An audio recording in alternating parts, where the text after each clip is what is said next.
Bharat Ratna doctor Bhimrao Ambedkar ji की पुण्यतिथि परम वीर चक्र विजेता शहीद वीर अब्दुल हमीद के जन्मभूमि ग्राम धामुपुर में स्थित प्रतिमा पर माल्यार्पण कर धूमधाम से मनाया गया और उपस्थित लोगों के बीच में उनकी कृतियों के बारे में चर्चा करते हुए पूर्व जिला मंत्री राजेश सोनकर जी ने कहा कि डॉक्टर भीमराव अंबेडकर जी अपने जीवन में अनेक कठिनाइयों का सामना करते हुए समाज को एक नई दिशा दिखाने का कार्य किया और समाज में व्याप्त अनेकों बुराइयों को जड़ से समाप्त किया।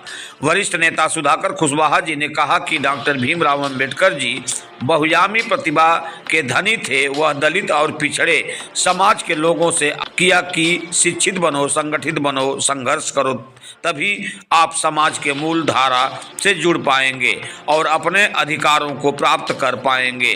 मंडल अध्यक्ष मनोज यादव जी ने कहा कि डॉक्टर भीमराव अंबेडकर जी अपने जीवन में अनेक कुरीतियों को समाप्त किया तथा समाज और देश हित में अनेक आवश्यक कार्य किया, जिनका अनुकरण करके हम सभी अपना जीवन सुखमय व्यतीत कर रहे हैं, जिनके परिणाम स्वरूप अपना देश भारत निरंतर प्रगति की ओर अग्रसर है तथा अपने मूलभूत आवश्यकताओं की पूर्ति कर रहे हैं। इस कार्यक्रम में मशहूर कॉमेडियन कलाकार चिरकुट बाबा उर्फ श्रवण कन्नौजिया, युवा मोर्चा अध्यक्ष श्रवण सिंह, बूथ अध्यक्ष बहादुर राम, शिव कुमार कन्नौजिया, गुलाब राम, हरिंदर राम, सुदामा राम, कुलदीप प्रजापति आदि अनेक लोग उपस्थित रहे। नमस्कार, मैं हूं कमलेश। बहुत ही संक्षिप्त कार्यक्रम में भारतीय जनता पार्टी की तरफ से पूरे साल भर का कार्यक्रम तय रहता है। इसमें कहीं न कहीं हम सबके लोकतंत्र के जो रक्षक हैं और संविधान के जो निर्माता हैं, जिन्होंने इस देश को चलाने की व्यवस्था देने का काम किया, ऐसे हम सबके महापुरुष बाबा साहब डॉक्टर भीमराव अंबेडकर जी की आज पुण्यतिथि है और भारतीय जनता पार्टी की तरफ से पूरे देश भर में यह अभियान स्वरूप चल रहा है कि जहां पर भी बाबा साहब की मूर्तियां हैं वहां भारतीय जनता पार्टी के कार्यकर्ता पहुंचे, उनकी आज पुण्यतिथि को मनाएं उत्सव के रूप में लोगों के बीच जा कर के, और जहां पर ऐसी व्यवस्था नहीं है वहां उनके चित्र पर माल्यार्पण कर, पुष्पार्पण कर उनकी पुण्यतिथि को मनाएं। आप सभी जानते हैं कि किसी भी देश को चलाने के लिए, किसी भी व्यवस्था को बनाने के लिए नियम कानून की ज़रूरत होती है। बड़े भाइयों ने बताया, बाबा साहब ने भी इस देश को चलाने के लिए संविधान का प्रारूप तैयार किया, उसके अध्यक्ष थे। उन्हीं के दिशा निर्देशन में इस देश को चलाने की व्यवस्था बनाई गई और कहीं न कहीं जो आज़ादी से पहले की परिस्थितियाँ थी, जिसको उन्होंने झेला था, देखा था, उस यातना को, उस पीड़ा को झेला था, उससे हमारे आने वाली पीढ़ियाँ निजात पा सकें, उसके लिए उन्होंने व्यवस्था बनाई थी। कहीं न कहीं हम सब का ये नैतिक कर्तव्य है कि उनकी बनाई व्यवस्थाओं को जानें कि संविधान में हमारे लिए उन्होंने क्या व्यवस्थाएं दी थी, और जब तक जानेंगे नहीं तब तक आप उसका उपयोग नहीं कर सकते, उपभोग नहीं कर सकते। इसलिए बाबा साहब ने कहा था कि हमको अगर खोजना होगा तो हमारे साहित्यों में खोजना, किताबों में खोजना, हमको ऐसे गली चौराहों पर मत खोजना।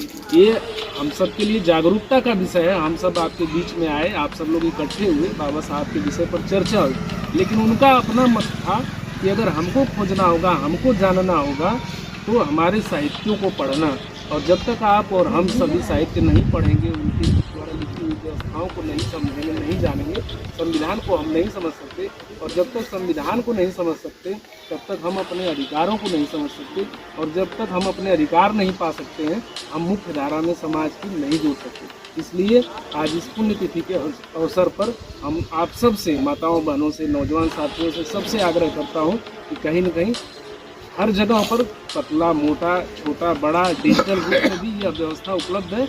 आप जितना पढ़ सकते हैं, रोज़मर्रा की जो ज़रूरतें हैं, जिसमें बहुत सारे नियम कानून प्रभावित करते हैं आपको, यह सब जानने की ज़रूरत है। और कहीं न कहीं सबके हाथ में स्मार्टफोन हो गया है, तो सब लोग प्रयास करें जो बाबा साहब ने व्यवस्थाएं बनाई हैं वो सबको थोड़ा बहुत जानकारी में हो, ताकि रोज़मर्रा की जो ज़रूरतें हैं उसके लिए हमको किसी के यहाँ दर दर की ठोकरें न खाना पड़े।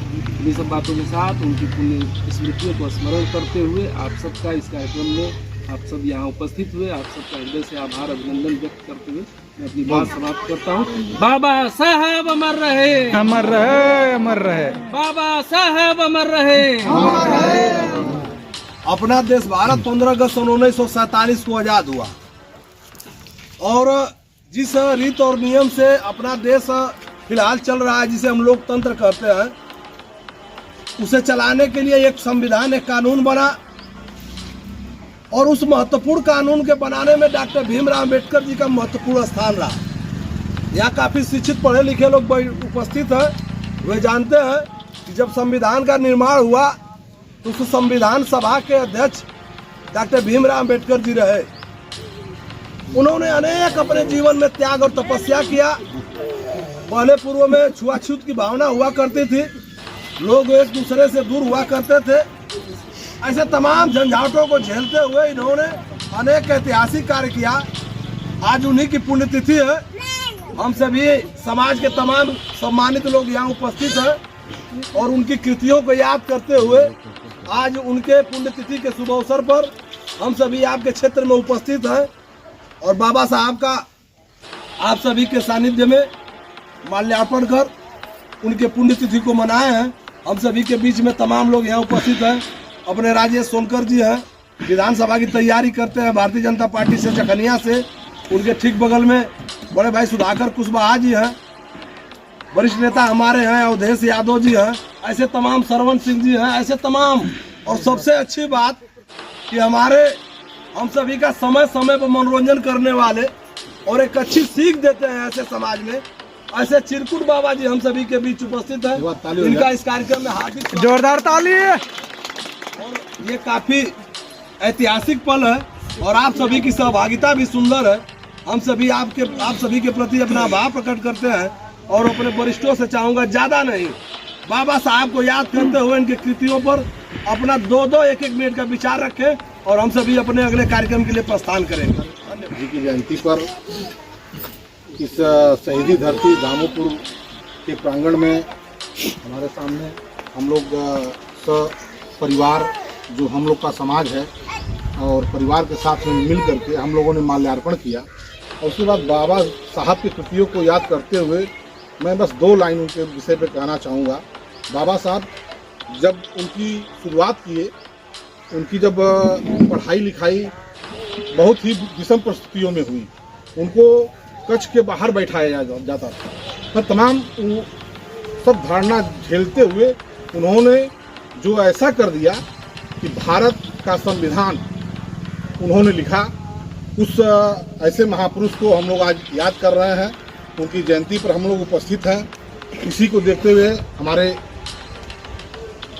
भारत के प्रधानमंत्री आदरणीय नरेंद्र मोदी जी ने इन्हीं के नाम से पंच तीर्थ स्थल बनवाया, जो कि 5 जगह उनकी जन्मभूमि, उनकी कर्मभूमि, उनका जहाँ पर